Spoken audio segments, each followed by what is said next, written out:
saya nikah sama almarhum itu di tahun 2018 ya. Saya sudah dikaruniai 3 orang anak. Yang pertama itu umur 6 tahun, yang kedua 3 tahun setengah, yang nomor 3 itu 2 tahun setengah. Masih kecil-kecil, masih butuh sosok seorang ayah gitu kan. Dan ketika ketemu itu sama Mas Andi itu memang posisinya dia kan syuting ya, dia hampir sebagai mungkin bisa bilang selebriti lah, aktor kayak gitu. Sosok pertama ketemu tuh jatuh cintanya gimana sih, Pak? Perjalanannya panjang ya, karena dari awal itu karena saya nggak tinggal di sini ya, kebenaran dulu almarhum itu dia tetanggaan sama kakak saya. Jadi saya sering bolak-balik main ke sini gitu kan, terus sering bolak-balik. Terus kakak saya, karena si almarhum ini hobinya kumpul gitu kan ya, makan-makan, dia hobinya ngeliwet gitu. Jadi dia sering hobinya ngeliwet. Jadi pernah waktu itu ngeliwet, saya ikut sebenarnya pas saya lagi ada di sini. Itu dijodohin sama teman-teman kakak saya kan. Kakak saya juga bilang katanya, kan manggilnya Om, karena kan di sini semuanya manggil Om kan, karena dia dulu kan ketua RT di sini. Manggilnya Om, terus dia bilang, Om nih adik saya jomblo loh, digituin kan. Itu masih biasa aja. Terus setelah saya pulang beberapa harinya, kakak saya bilang, Dek, tadi dia minta nomor pin BB dulu kan, BB ya, pin BB katanya kayak gitu. Oh ya udah. Terus sering BBM-an gitu kan ya, tapi ya saya jawab seadanya aja gitu kan ya, nggak terlalu yang panjang atau apa. Sampai suatu saat kakak saya tanya, teman-temannya nanya gitu, gimana sama si Teteh gitu kan. Terus dia jawab, enggak sombong katanya gitu, masa saya terus yang nanya katanya kan. Udah selama 1 tahun itu udah nggak ada komunikasi lagi. Tahu-tahu dia ada komunikasi lagi setelah 1 tahun. Itu dia ngucapin ulang tahun ke saya. Tahun 2017 dia ucapin ulang tahun. Terus beneran waktu itu terus saya pindah ke Jakarta. Saya kerja di Jakarta. Sering main lagi ke rumah kakak saya, bolak-balik. Ternyata dia minta nomor WhatsApp ke kakak saya, karena kan kita waktu itu sudah ganti WhatsApp, udah bukan BB lagi. Dia minta ganti nomor, dia minta nomor WhatsApp. Terus di waktu pas saya ingat itu di hari Sabtu 2017 itu saya lagi tiduran di rumah kakak saya, dia tiba-tiba WhatsApp saya, dia ngajak nonton. Iya. Terima nggak tuh ajakan nonton? Enggak saya terima, katanya nontonnya. Saya bilang enggak deh, karena saya capek, jadi saya nggak mau gitu ya. Masih dia mungkin belum nyerah ya. Setelah seminggu kemudian dia WhatsApp saya lagi, minta temenin kondangan. Dia minta temenin kondangan itu, dan saya nggak mau lagi kondangan. Terus ya dia ngambek gitu. Oh ya udah gitu kan. Ngambeknya itu saya taunya pas siang saya ke rumah dia mau pinjem helm gitu kan. Mukanya jutek banget gitu kan ya. Saya mau pinjem helm. Udah saya WhatsApp, galak banget saya bilang gitu kan. Enggak apa-apa gitu kan. Oh ya udah saya bilang kayak gitu. Udah nggak apa-apa deh, besok saya ikut kondangan. Masih belum dijawab sama dia. Akhirnya oh ya udah kalau mau katanya gitu. Kita jalan pagi. Iya. Pergi kondangan, itu kondangan harusnya 1 jam perjalanan, tapi itu kita bisa sampai 3 jam. Iya, karena dia nyasar. Terus abis dari pulang kondangan itu malam. Terus dia nganterin saya dulu, tapi belum diantar dulu. Kita pergi makan dulu itu di Mall Ciputra. Makan dulu di sana. Selesai makan dia langsung ngomong, kamu mau nggak jadi istri saya gitu. Langsung ditembak. Langsung. Saya bilang, saya ajak bercanda. Apaan sih, saya bilang gitu kan. Ya saya serius katanya, karena ya menunggu apa lagi katanya gitu, karena saya udah nyaman gitu. Ya saya tantang, kalau emang serius saya bilang, datengin aja papa saya bilang gitu. Oke katanya. Mungkin lalu dia pulang, setelah besoknya dikabarin dia nemuin papa saya. Iya. Dengan beraninya tuh. Iya, dia beraninya ketemuin papa saya. Nah, ya udah, karena sebelumnya kan papa saya juga tinggalnya di sini. Sering waktu itu kalau nggak salah sih bantuin pasang gas ya di rumah gitu kan. Terus bisa dibilang gitu iya, ya. Terus papa saya bilang, Dek, ini Sandi orangnya baik loh, digituin kan, anaknya baik gitu kan. Udah kamu nunggu apa lagi gitu kan. Saya masih belum hirauin papa saya. Ternyata yang pas dia udah nemuin papa saya, dia bilang katanya mau ngelamar saya. Nah saya langsung, oh berarti emang dia serius gitu kan, nggak main-main gitu kan. Terus saya ingat juga pesan sebelumnya omongan papa saya, baik kok ini gitu kan. Ya udah, akhirnya saya terima gitu kan. Berarti perjalanan itu nggak langsung jatuh cinta ya Mbak ya, nggak langsung suka, tapi banyak banget. Ada nggak sih Mbak mungkin prosesnya cepet banget, atau memang banyak penolakan tapi dia kekeh dengan tantangan ketemuin aja sama bapak. Pada saat itu gimana? Ya tantangan itu kan pas saya lihat kok dia udah bener-bener datang ke papa saya gitu kan, ya udah saya merenung, saya bilang oh ya udahlah, apalagi yang saya tunggu gitu kan ya, kerja terus gitu kan ya. Ya udah, akhirnya ya udah saya bilang gitu kan. Oh ya udah, jadi di November ya, di November itu lamaran. 2017 ya, di 2017 itu lamaran. Perjalanan cintanya singkat padat atau seperti apa sih Mbak? Dibilang singkat padat iya, tapi dia udah jarak saya itu udah sekitar 2 tahunan ya. Cuma belum saya respon gitu kan. Sosok yang mapan nggak Mbak, dalam arti yang memang bertanggung jawab, memperhatikan walaupun karena kan ini dia kayaknya ngebet banget kalau bahasa zaman dulu. Itu cowok yang mapan yang memang betul-betul bertanggung jawab, yang dilihat sosoknya Mbak di kacamata Mbak. Iya. Atau Mbak? Dia sosok yang bertanggung jawab banget gitu kan, terus setia gitu kan.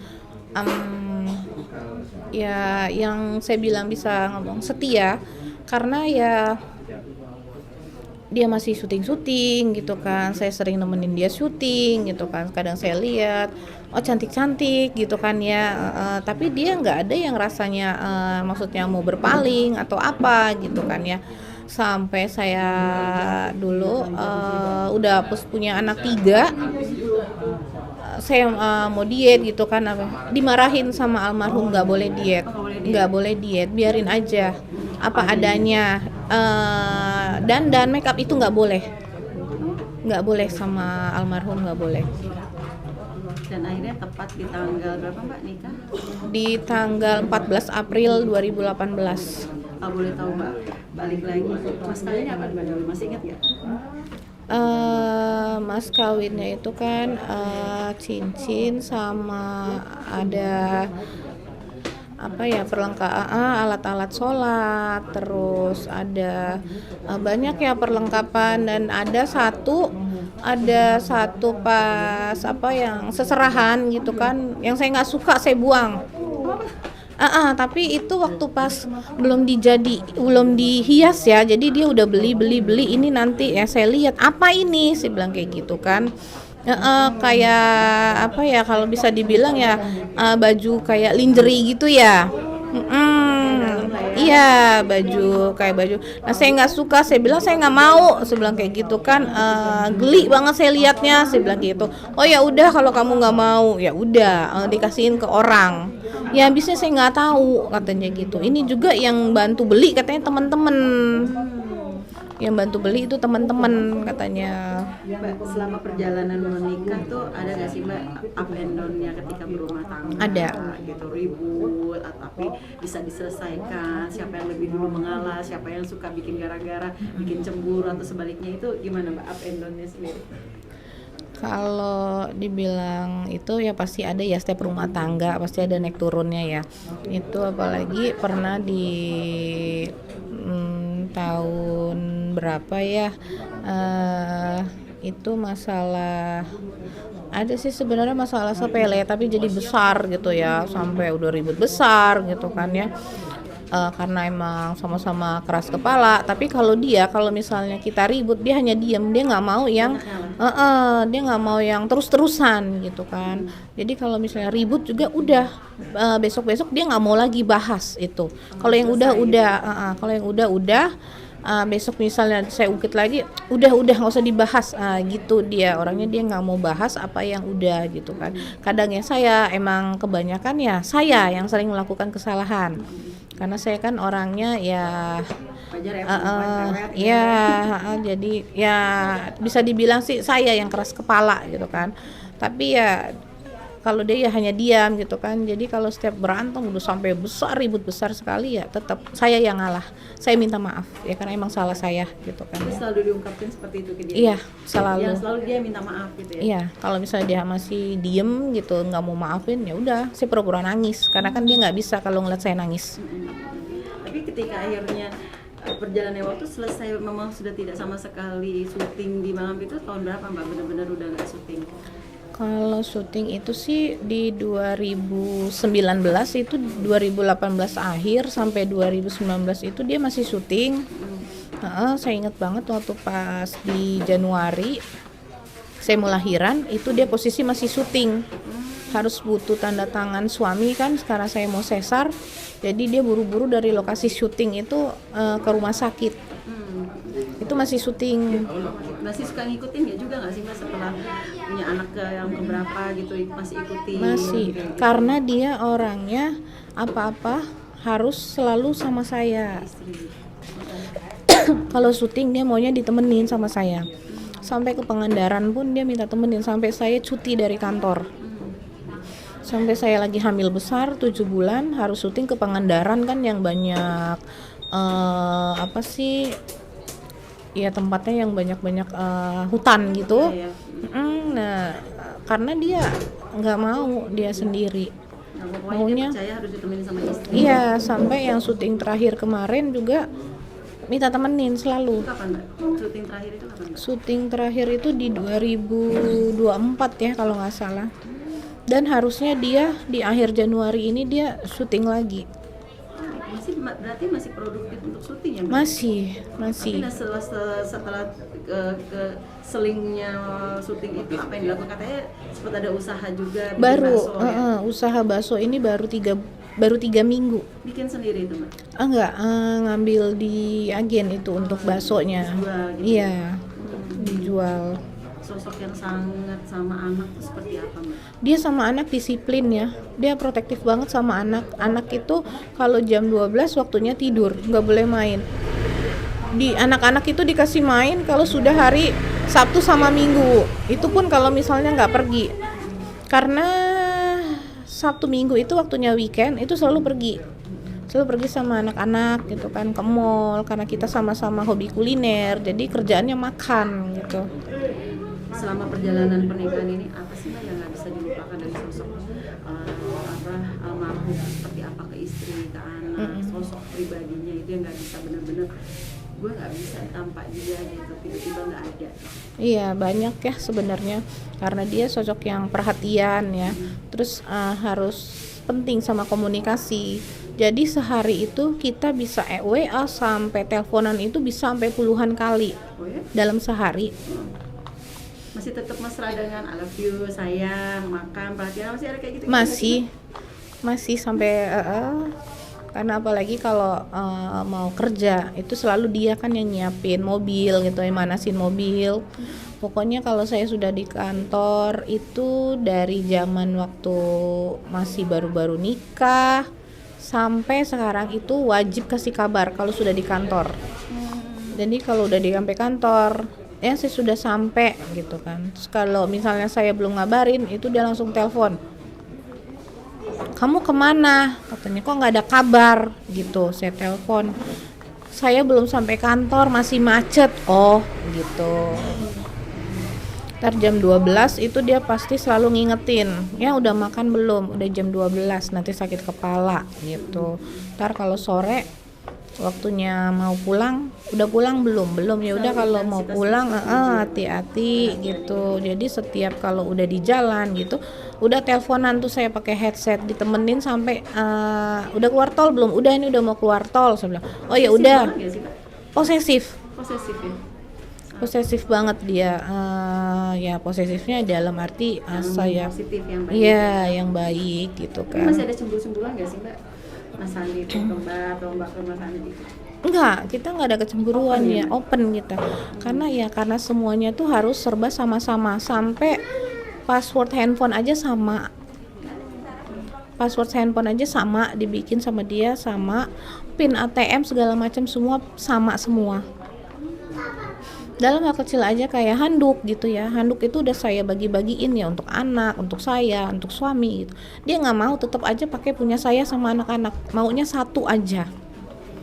Mbak, kita kejadian akhirnya di awal Januari 2002 ini, ada firasat nggak sih Mbak sebelumnya yang terbesit, yang kadang-kadang mimpi apa yang rasa Mbak Ade itu nggak enak waktu kalau firasat sih nggak ada ya, dari dia juga nggak ada gelagat aneh gitu kan. Cuman di waktu minggu kemarin itu kan saya sudah dikabarin kan disuruh ke Palembang gitu kan karena ada urusan keluarga. Jadi dari hari Minggu tuh udah dikabarin suruh ke Palembang. Belum pesan tiket saya. Sampai kakak saya tanya, udah pesan tiket belum? Saya bilang, udah pesan tiket belum? Harusnya kan hari Sabtu ya. Minggu kan suami saya kejadian. Hari Sabtu harusnya berangkat. Sampai Minggu kejadian itu harusnya Sabtu berangkat ya? Udah saya udah berangkat. Tapi saya PP kan. Jadi saya belum pesan tiket. Sampai akhirnya saya pesan tiket itu di hari Jumat malam, besok mau berangkat. Saya pesennya malam. Pas saya pesen tiket itu ragu berangkat nggak ya gitu kan ya. Dapat pesen tiket, saya lihat karena PP kan ya, saya lihat waktunya cukup lah kalau saya pulang jam segini gitu kan ya. Akhirnya saya pilih itu pesawat sore karena saya pengen cepet sampai di rumah. Ternyata delay. Saya dapat pesawatnya malam. Akhirnya dia mau jemput, saya bilang nggak usah. Nanti saya naik bis aja, nanti jemput aja di terminal gitu kan. Udah terakhir dia WhatsApp itu kalau udah di Suta kata dia infoin ya katanya gitu kan, nanti saya jemput. Ya udah saya telepon, kita udah di bis gitu kan. Ternyata pas saya sampai di terminal tuh dia udah jemput. Itu jam 11-an ya, jam 11-an lewat. Terus saya bilang lapar, ya udah yuk kita makan. Terus ya udah saya bilang dibungkus aja makan di rumah. Jadi beli makan dibungkus tuh jam 12 malam makan berdua, masih sama almarhum makan berdua di rumah. Di rumah sini ya. Itu makan minggunya kejadian. Iya, itu malam Minggu itu makan berdua, makan bareng gitu kan ya. Terus saya nggak habis gitu kan, biasa dia kan kalau saya makan tuh selalu nggak habis, itu dia yang ngabisin. Dia yang ngabisin, udah ngobrol-ngobrol sampai jam 2 pagi. Ngobrolnya biasa aja ya, ngobrolnya seputaran saya di Palembang ngapain gitu kan. Ngobrol biasa aja, ngobrol udah tidur kata dia, kamu capek gitu. Terus saya tanya, harusnya kan hari Minggunya pagi itu kita ke Bandung ya, ngajak anak-anak jalan-jalan. Saya tanya, besok jadi nggak ke Bandung? Saya bilang gitu kan. Terserah katanya, kalau kamu nggak capek. Enggak, saya bilang ya udah kita berangkat subuh. Saya bilang gitu, jangan subuh deh kata dia, jam 11 aja ya, karena saya masih mau nyiapin untuk bakso. Itu di hari kejadian itu kan harusnya subuh, saya mintanya subuh tapi dia mintanya jam 11. Saya bilang siang banget, nanti cepet banget loh di Bandungnya gitu kan. Ya karena saya masih ngurusin bakso katanya gitu. Ya udah akhirnya saya tidur tuh di jam 2 itu saya tidur Baru saya meremin mata, tiba-tiba langsung blek aja gitu kan, tidur di sebelah saya gitu kan. Ya biasa kan suka berantem-beranteman gitu kan ya, saya bilang, ih ngapain sih, saya bilang kayak gitu kan, sebelah, ya emang kenapa, katanya gitu kan. Oh dia mau dempet-dempet ya? Iya, udah di itu apa sih, tiba-tiba di sebelah saya dia udah kan itu. Ya udah sih sana, saya bilang kayak gitu kan. Terus sih karena kan anak-anak kan biasa tidur sama dia kan, saya di kasur satunya udah tidur, udah melukin gitu kan.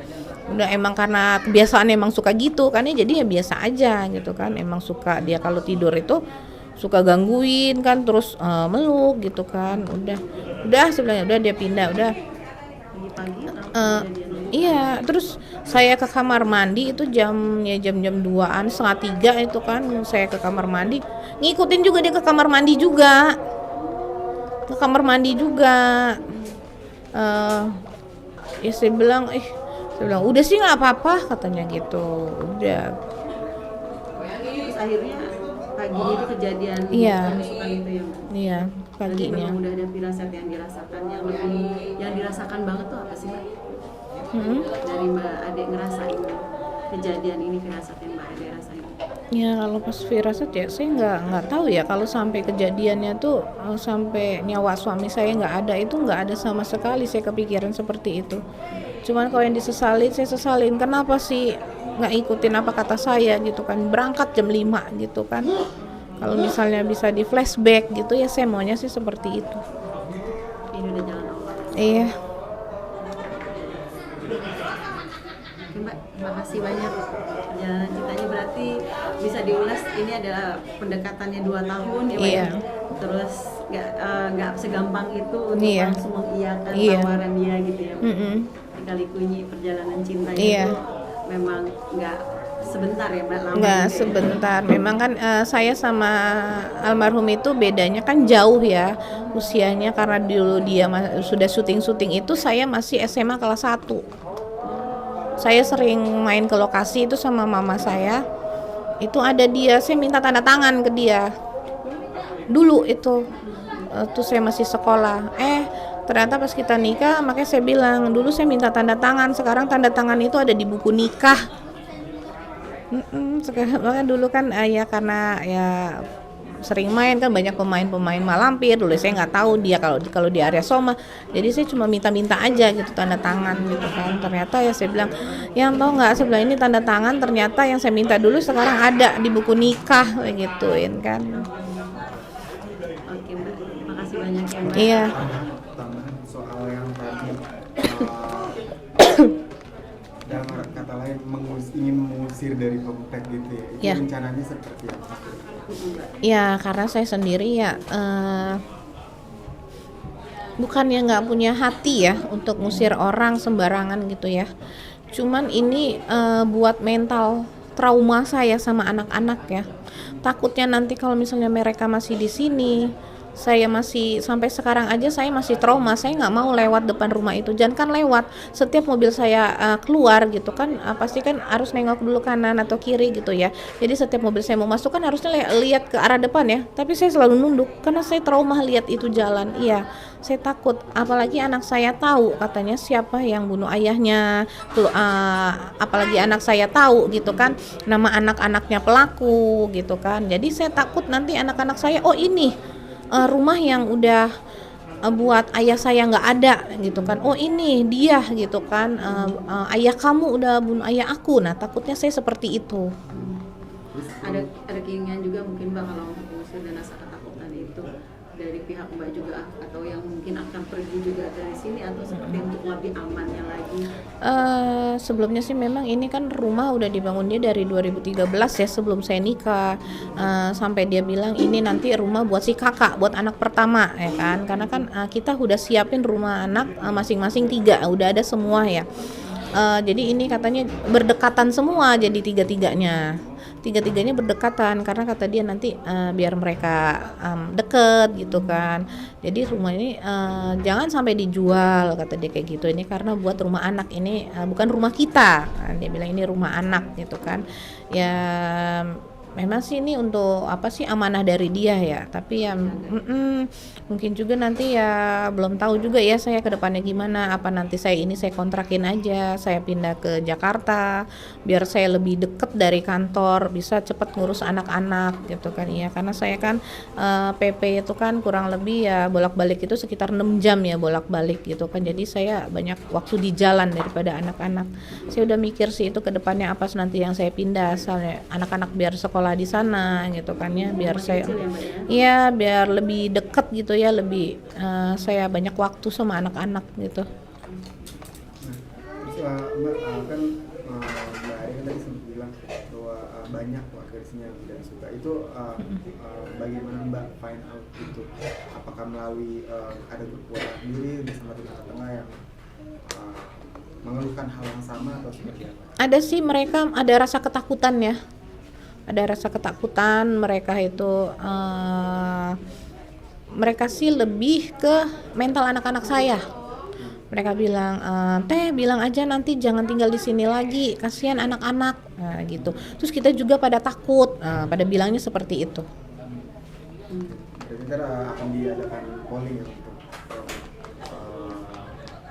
supaya keluarga tersebut tidak ada di sini lagi. Iya. Pasti akan Mbak juga akan maksudnya berdiskusi sama warga dan RW setempat ya Mbak. Karena saya belum berdiskusi aja, semalam saya cerita ke teman-teman ayahnya ya, saya bilang mental anak saya begini, terus mereka bilang ini Teh yang lagi kita bicarakan katanya, keluarga jangan tinggal di sini lagi, keluarga pelaku, mereka bilang ini lagi kita bicarakan. Itu ada punya berapa anak? 3. Berarti sekarang ini Kosong. Masih banyak ya Teh? Iya. Masih banyak ya Teh. Ya Allah.